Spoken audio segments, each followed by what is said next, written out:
In the Irish county of Offaly stands an imperious fortress. Once home to a family of brutal warriors, the building is now inhabited by a bevy of terrifying ghosts.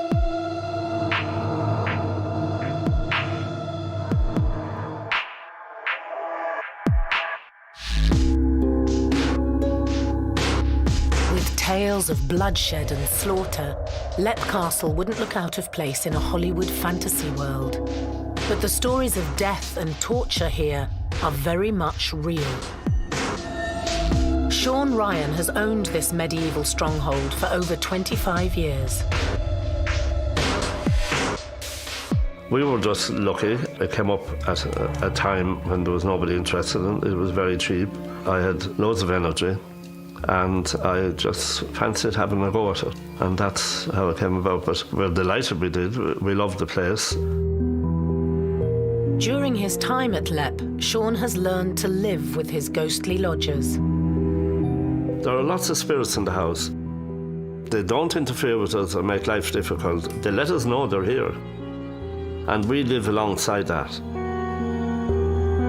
Sean often hosts paranormal evenings for ghost hunters from around the world. Warren Coates from Northern Ireland makes regular visits from across the Irish border. It took a bit of persuasion to get him to allow us into the castle, but obviously Sean, being the gentleman that he is, let us in, and right from the word go, there was just things happening. It was like getting a cloak of energy just put around you as soon as you come down into it. About a couple of weeks after that, there was myself and another 2 group members came down, and up in the chapel at the top, we had stones thrown at us.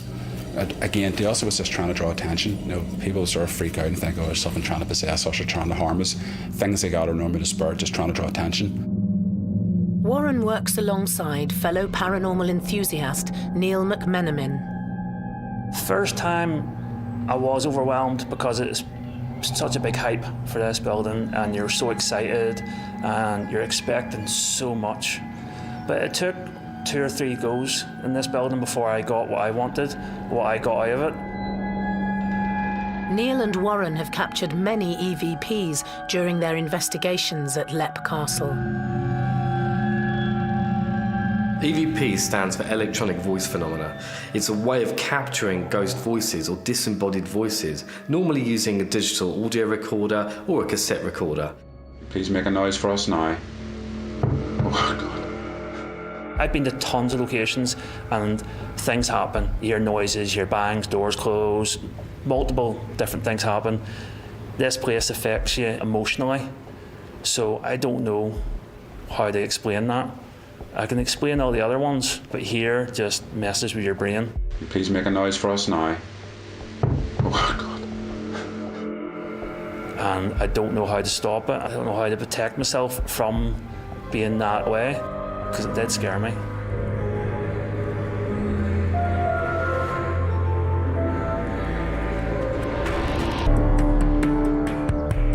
The small stronghold in County Offaly, Ireland, has stood proudly for at least 600 years. Leap Castle is located right in the sort of heart of Ireland, the Irish countryside, and was apparently built sometime between the 13th and the 14th century. And quite early on had come into the ownership of the O'Carroll clan, who were a notorious clan of the area who supposedly had kept a very sort of bloodthirsty reign of power over the castle. They didn't emerge down here really as a clan. They did so up where the border now is with the north. But way back in the 9th century, they were so troublesome, they were driven out and they moved down through Ireland. Eventually came on this country, which was ruled by a clan known as the O'Bannons. But the O'Carrolls very quickly took over and the O'Bannons became like a sub-tribe of theirs and lived back on the Slieve Mountains. The fearsome O'Carroll clan remained at Leap until 1659.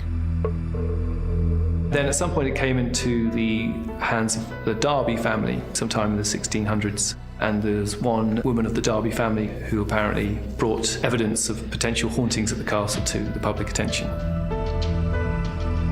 The Derbys lived here then until 1922.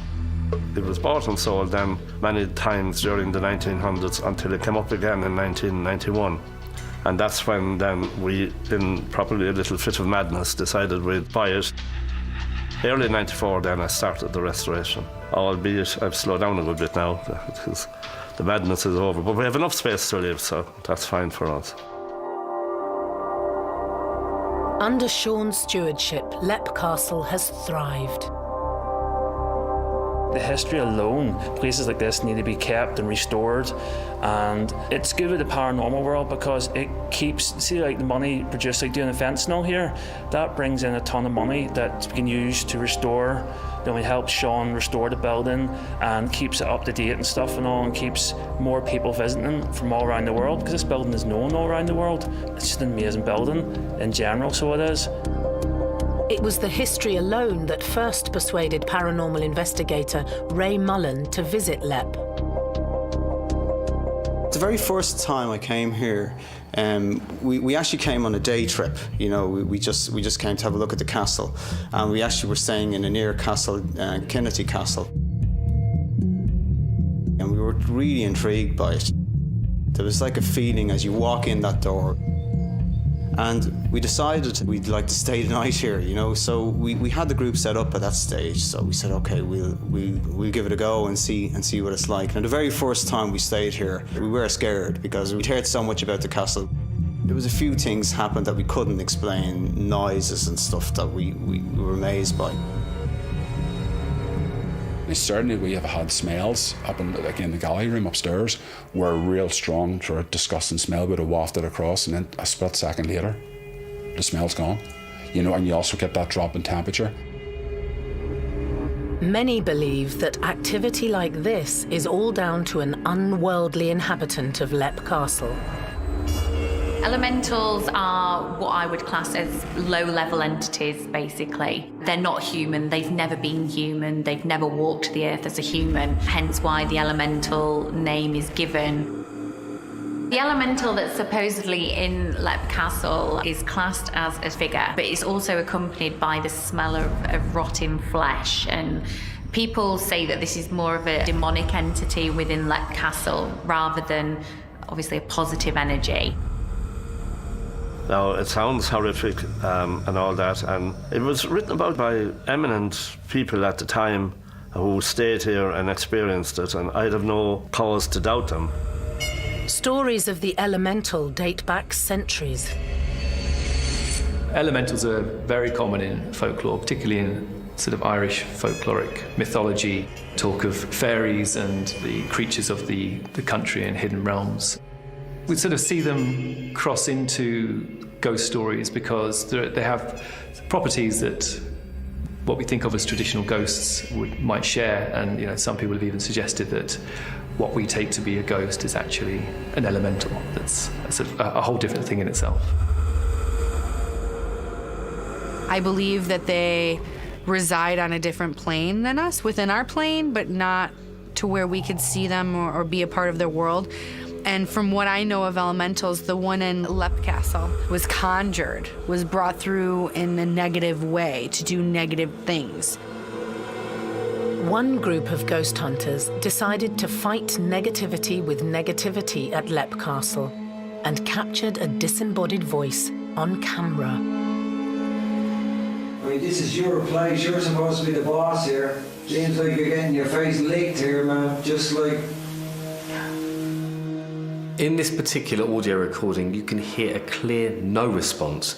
Now, the investigator was provoking and trying to get the spirit to interact, communicate, and respond, but the response is quite clear and it's whispered, and there is a definite no there. I've seen it be used as a tactic to try to provoke spirit to get them to communicate with you, but I really just think it pisses off the spirit. I mean, I'm sure you get what you're looking for in terms of provoking the spirit, but I think it's a very dangerous game to play. But I guess it works for some people. Anger and negativity are two strong feelings that run deep at Leap Castle. Years of bloodshed and torture have left a legacy of tyrannical spirits.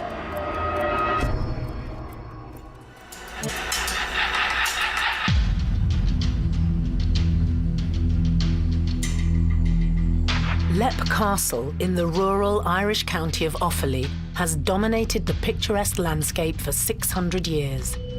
The family most synonymous with this stronghold is the brutish O'Carroll clan, who defended the land around them by any means necessary throughout the 16th century. One particular story from 1592 reads like a plotline from a Hollywood fantasy drama. The O'Carrolls hired a neighbouring tribe, the McMahons, to act as mercenaries for them. After helping the O'Carrolls train for battle, a feast was planned to celebrate. So they invited McMahons back here to be paid, and they held a banquet up in the bloody chapel for them. But when they got them up there, they poisoned all 29 of them. They poisoned their wine.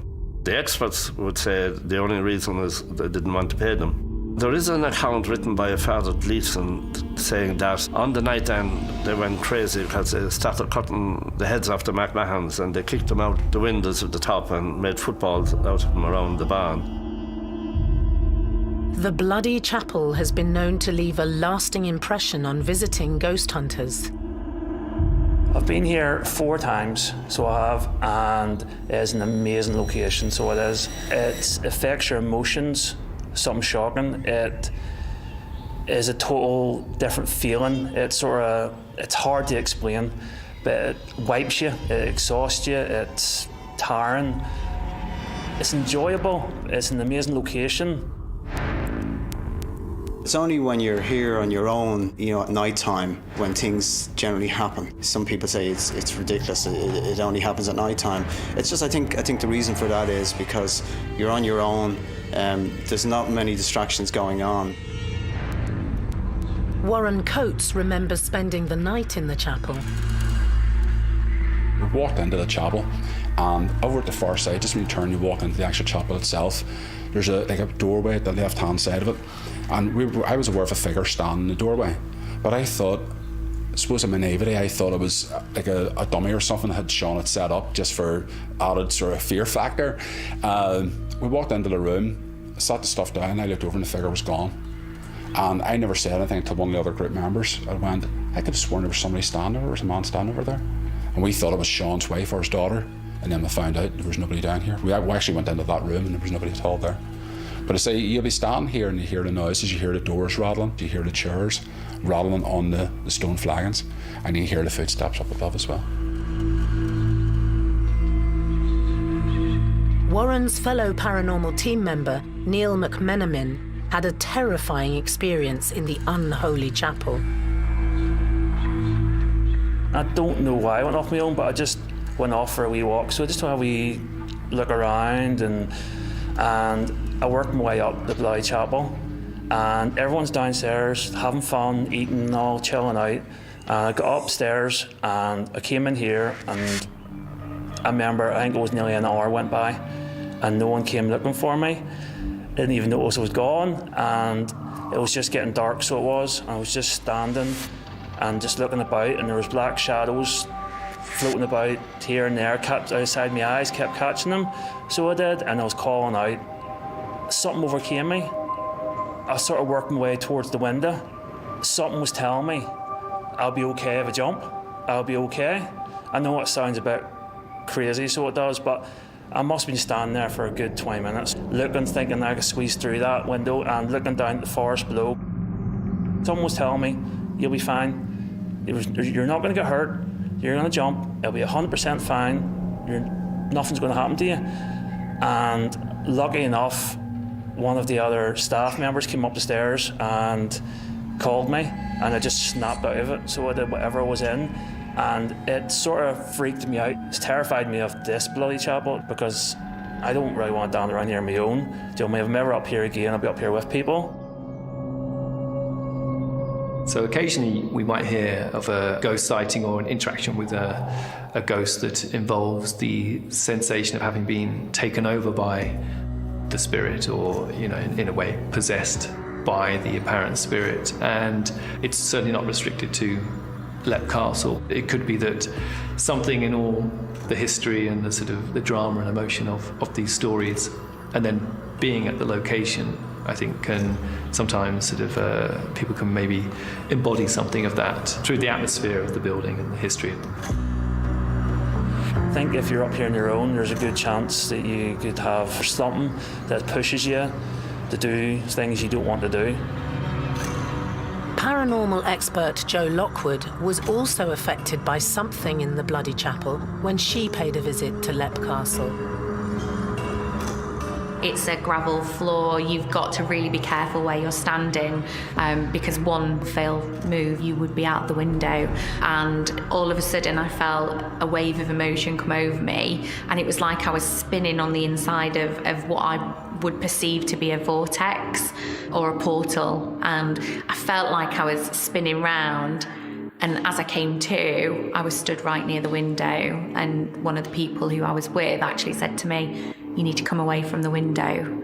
So that leads me to then think maybe there was something there that was asking me to do something and I wasn't aware of it. It's a strange occurrence. It's not something that I want to repeat again, if I'm honest. Lots of people are susceptible to spirits, and that means that they're able to be taken over by them, especially mediums or those with clairvoyant gifts. So sometimes mediums can channel spirits, but it's very rare for a person that doesn't practice that kind of spirituality to be taken over by a spirit. But when this happens, it's a sometimes scary and very, very dangerous thing.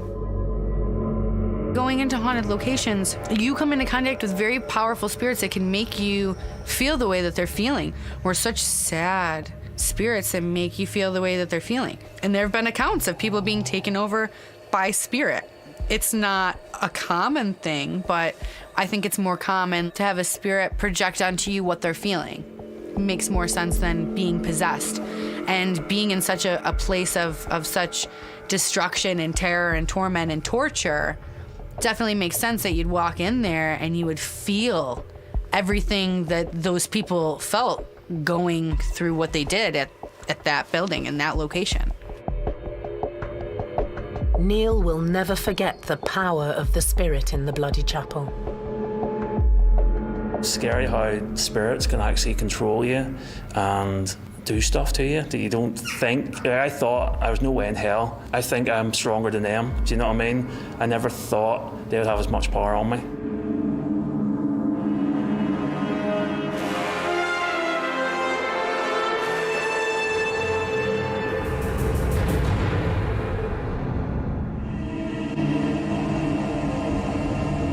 Leap Castle is synonymous with bloodshed. But not all the ghosts at the medieval stronghold are linked to its brutal past. Emily and Charlotte are two child spirits that are often seen and heard playing at Leap Castle. Both their spirits have been seen playing on the staircase, and it's reported that Emily's scream has been heard as she's fallen from the battlements. Paranormal investigators believe that Emily fell to her death around the turn of the 17th century. Lots of people will see a rope ladder because where she got up to fall, she had to go up on a rope ladder. And quite a lot of people who are touched with things see that rope ladder. Now what we experience is we hear a scream. We think it could be the scream of her falling. We're not sure. I mean, we can't be 100% sure. But it's the only thing that raises the goosebumps, you know, when we hear that scream. And it's really short. It cuts off like a knife. Although Emily can be heard falling, it's her companion Charlotte who appears to be suffering an injury. They're always together. And she has a very badly deformed right leg. It's almost completely turned backwards. And she hobbles around after Emily. So it makes sense that their spirits would still remain there, because if my brother, my sister, something bad happened to them and I couldn't find them on the other side and they were where they passed away, I would stay with them just to be together. Although not much is known about the history of the two children, it's not uncommon to have young spirits inhabiting a haunted building. There are so many reports from paranormal investigators and eyewitnesses of children being seen and heard playing in various locations across the world. It's common for spirits to stick around in their place of death because of the torture and the torment and the traumatic circumstances that these spirits would have died in. There's something uniquely tragic about the idea of a child having lost its life, even a child being murdered, and then this sort of sense of them being left alone to haunt a place and being trapped there. I think that plays on all of our emotions. Child spirits tend to be more mischievous, so you may tend to find that child spirits are more stuck in people's minds because they like to pull things, they like to mess with people's hair, they like to tap you, and things like that, which is intelligence, especially for a child spirit. Emily and Charlotte are often seen alongside another spirit known as the governess. We might often hear as well stories of how they're supposedly being looked after by a governess figure or a nanny or some sort of caretaker, and I think that sort of emerges from this idea of the tragic notion that a child is somehow being left behind by their parents, and it's comforting to think that they're actually being looked after by somebody. She's always around when the two girls are around. But she touches off people. It's like somebody passing you and kind of brushing off you. A lot of our visitors now experience that. So even in death, if they're intelligent spirits, she would still be looking after them because that was her job in life. So she would still continue to do that in death. But not all the ghosts at Leap Castle are quite so shy and retiring. Some of them are ready and willing to make themselves heard. Eat.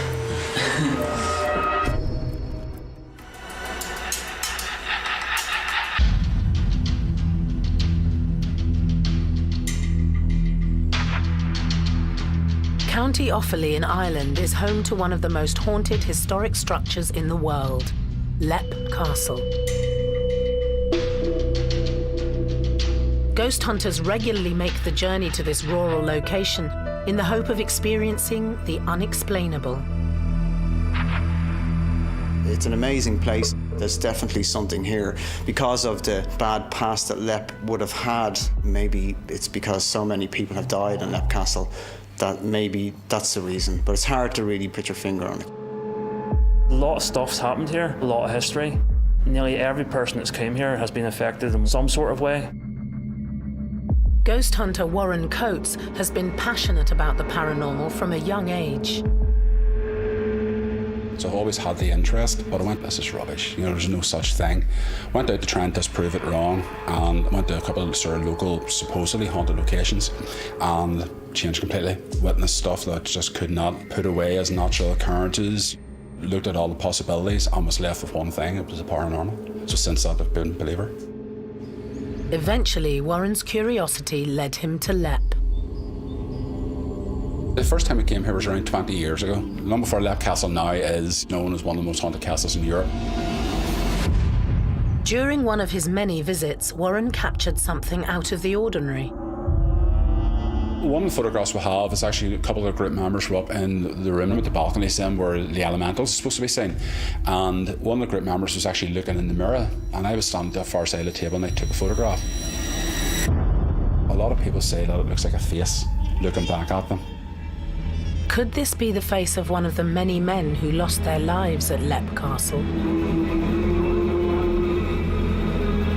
If you've got people being thrown into dungeons who are going to be left there, you imagine the actual emotional anxiety that they're going to go through, it would obviously have a massive effect on the energy levels that are absorbed within the fabric of the building. I would say that it's common for a spirit to stick around where they passed on due to it being so abrupt or so horrific that they don't know they're dead.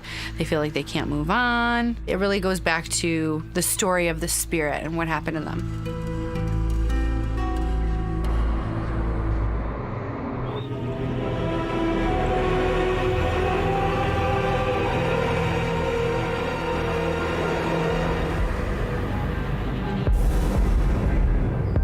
The bloody history of Leap Castle attracts ghost hunters from far and wide. Ray Mullen and his paranormal team are based in Dublin, but they often travel the 90-mile journey just to carry out investigations here. We've come to LEP so many times. We've had voices on clips which you just can't explain. It just doesn't make sense. Ray works alongside his paranormal teammate, Derek Johnston. I think it's just the history of the bloody chapel that gives this place its reputation and tends all the groups need to come and visit. I just keep it drawn back to the place. Ray and Derek have perfected a way of capturing the spirits at LEP.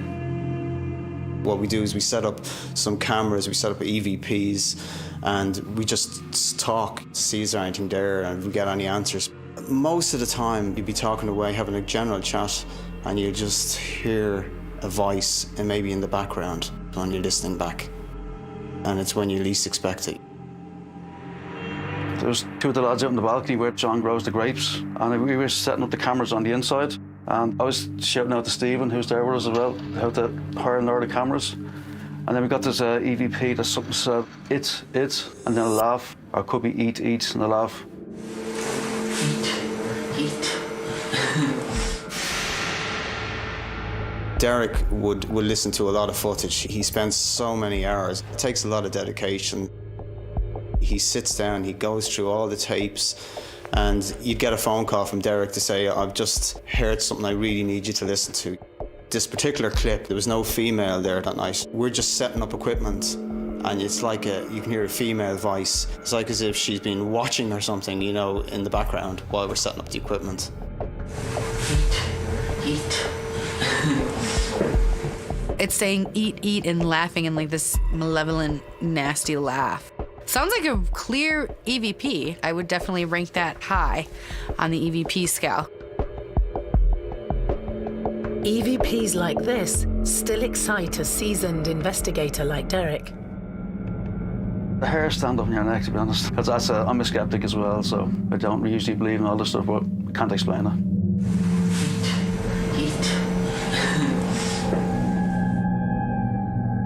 Not all spirits know we're here. Some of them are intelligent, some of them are just residual. So those intelligent spirits are able to see us and perhaps interact and communicate with us. But these residual energies, these ghosts, are just moving around their kind of everyday world. They aren't able to see us, they aren't able to hear us or interact with us, but we might well see them or get a glimpse of them in their own world. On the very same night, Derek kept his recorder rolling. Shortly after that then, there was another EVP. Within the 3 minutes of that clip, there's another one near the end of it. It's a very faint voice, probably hitting the earphones to hear it, but it sounds like I had to go past Jesus Christ or something like that.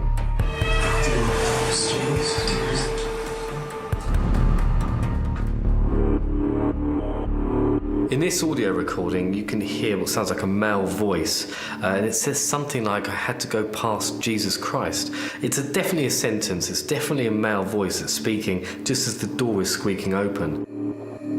Sometimes you get something that you're like, what was that? I'm gonna have to break that down and, you know, amplify that so I can hear it. And then you have EVPs that are clear as day as this one, that you can hear exactly what they're saying, and I say that's a damn good EVP.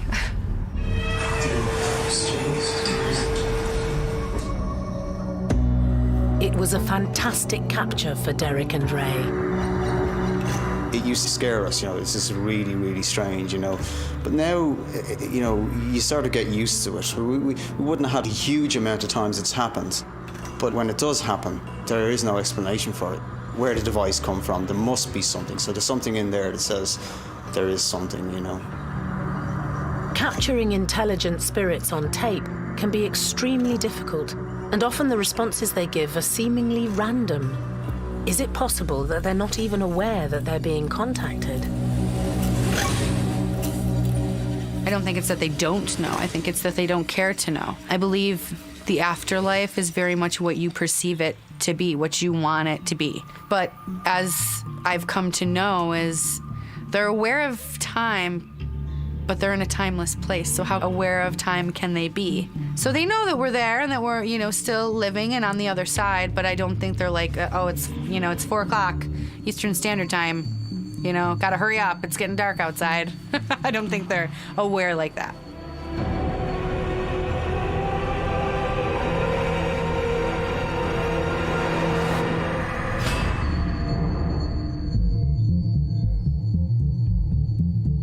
Leap Castle has stood in the Irish countryside for almost 600 years, so it's no surprise that there are numerous stories of paranormal occurrences within. There are reports of an old man seen sat in the fireplace at Leap Castle, but only the top portion of his body is seen.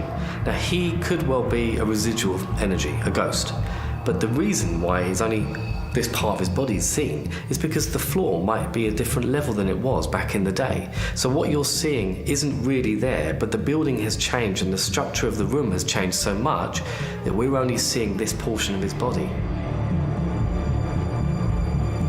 When Jo Lockwood visited Leap, she felt the presence of this mysterious man. I was sat in the fireplace because it was really, really cold when we went there. Leap Castle is situated quite far back and it's quite high up. And once I was in there, it was very, very cold because it's all stone. And I was actually drawn to a seat, and I actually asked the gentleman who actually owns the castle, I said, "Is there a gentleman who sits here?" And he said, "Yeah, you're right." It's hard to pin him down to a time, because we don't know how he's clad or anything. But he doesn't seem to be aware of us. He often sits just here in this corner. He seems to be staring out that window there and doesn't seem to be aware of us at all. There are many theories about why the apparition of the elderly man is not complete. I don't know why only half of his body shows up. I don't know if that's the imprint in time or if he had no legs or that's how spirit comes across. But I would count it as residual energy because he's seen at the same place every time in front of the fireplace. He really doesn't try to communicate with anybody. He really doesn't say anything. He's just seen. So I would say he's residual energy. That was a prominent place, an important place to this gentleman. That was his time in front of his fireplace. When we hear of ghosts that are disembodied and only partially visible, people tend to think of this as representing one of two things, which is either that when they originally existed, the place that they sat on or where they used to walk was sort of below where it is now. You can't sort of see below the floor, so that might be one explanation. Another being that if it's a residual ghost, whatever's keeping it here is starting to wear out over time and it's sort of vanishing. With such a vast treasure trove of spirits, it's no surprise that Leap Castle continues to excite paranormal experts from far and wide.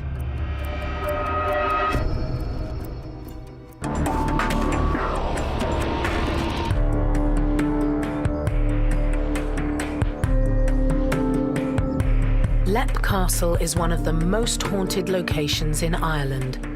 A history of bloodshed and torture has left a whole host of paranormal energy within the building. I suppose we kind of want to associate spirits with places like Leap Castle because of their sort of quite dark and mysterious and sort of traumatic history.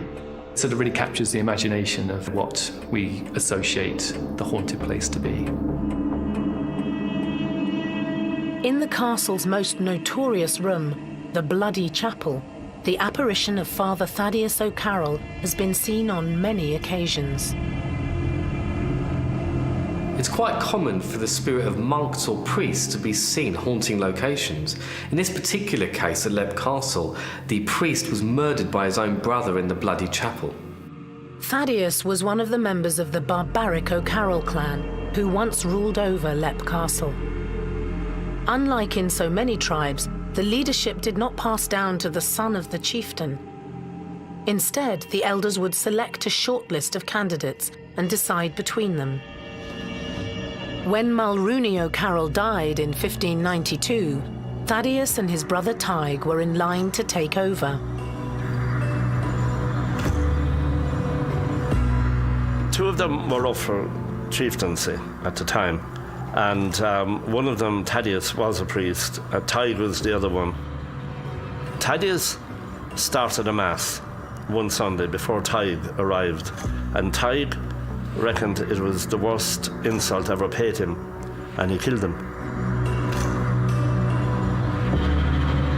But of course he was getting rid of the opposition. And he did, when he became chieftain. Paranormal paranormal experts believe that Thaddeus still roams the chapel in search of revenge.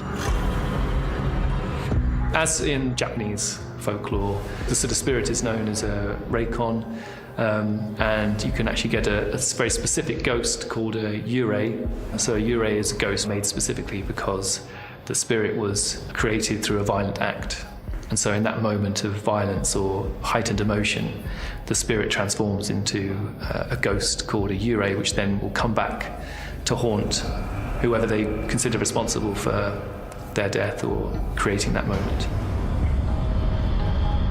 But with Thaddeus being a holy man, it's possible that he's not out for vengeance and perhaps just wanders through the chapel he once called home. So his ghost still remains there, which makes sense because he might be protecting it. He may be trying to warn people to not go there if it's a bad place, if it's a dark place, because there's just a lot of heavy darkness surrounded around that energy. So maybe the priest is sticking around to bring light and love and to maybe keep the darkness at bay, like a protector, like there to protect and oversee and make sure that there is peace brought to the land. I don't think he's stuck. I think he's there at his own will to do good. While searching for Thaddeus, paranormal investigator Warren Coates saw the apparition of another religious figure in the chapel. There was one, there's an oldish man. We've seen a couple of caves up there. It looks like a stereotypical monk that walks about, but he would sort of hide. If you're over at the far side where the blade is, he sort of hides over in the background and he would sort of stay there. And then when you walk away, it's as if he's following you throughout the castle, keeping an eye on just what you're doing. We tend to hear a lot of stories about religious ghosts, or particularly in the United Kingdom and Ireland, ghosts of the Christian faith. We frequently hear of monks being sighted near religious locations or places that have been sanctified. And I guess the reason for this is that the association with the ascension to heaven, but only being possible once you've had a proper burial. So for any religious figure to have not been buried properly or to have been murdered, to have been killed unlawfully, would somehow disturb their spirit, and therefore that's why we might see them still hanging around these buildings. Religious ghosts are actually quite common, and it might well be because they've died perhaps in such traumatic circumstances that there is this kind of comparison to their good, fulfilling life and the way they actually perished. So their spirits are trapped in this ether, in this plane. You don't even have to be inside the bloody chapel to experience the ghosts within. Across the valley and they've rung us to say there's a light in the chapel again, but by the time we get the call and get up, it's gone, So we actually haven't seen it ourselves, but they do see it and they ring us. I've actually seen those lights firsthand. I went to Lep Castle back in June of 2016 and went along with 2 other paranormal investigators, and it was a little bit strange, to say the least. Light anomalies have been seen in the bloody chapel quite frequently. Now this is common because spirits use energy, including light energy, to try and manifest and show themselves. There was a massacre that took place in the bloody chapel, that these spirit energies are still residing there, and they are trying to form into something and give themselves some kind of body to show themselves, and that light anomaly is quite a common occurrence.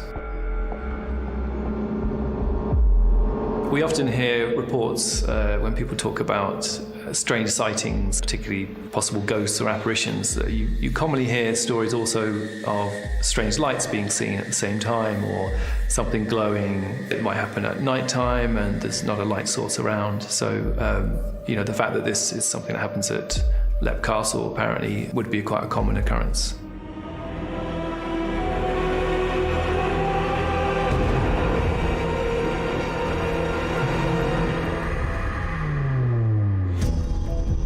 Lep Castle is a fascinating place that constantly simmers with paranormal energy.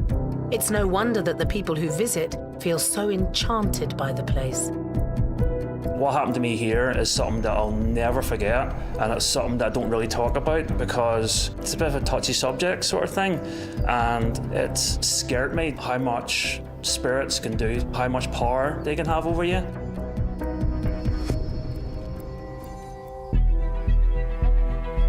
castle itself is in good hands, and there's no reason why it couldn't stand for another 600 years. What Sean's done here is amazing, and when Sean took us over, it was just a shell, you know, and he's done all the work, and that's why he is so accepted by the spirit energies that live here. But there's a history. If Leap Castle had been knocked down years ago, you know, there would have been a field here, it would have been somebody's big mansion house built here now, you know, and the history would have been gone. The energies would have still been here, stories would have still been here, and all the folklore would have still been here. But you know, once you lose places like this, it's gone forever. You know, you can certainly build a replica, but it's not good enough. Even if it wasn't haunted, or even if it was nothing, whatever was going on here, it would still be an amazing building to come and visit, take photographs, bring your kids. It is an amazing building, so it is. It's really important to the haunted world.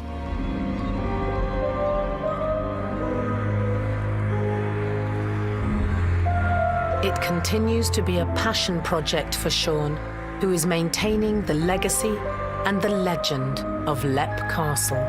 I'd probably never finish it, you know, unless I live till I'm 100 or something. That doesn't mean I won't stop. I've slowed down a good bit. The mad rush is over, but then we have enough space to live, and that's okay. But we're still working all the time at it.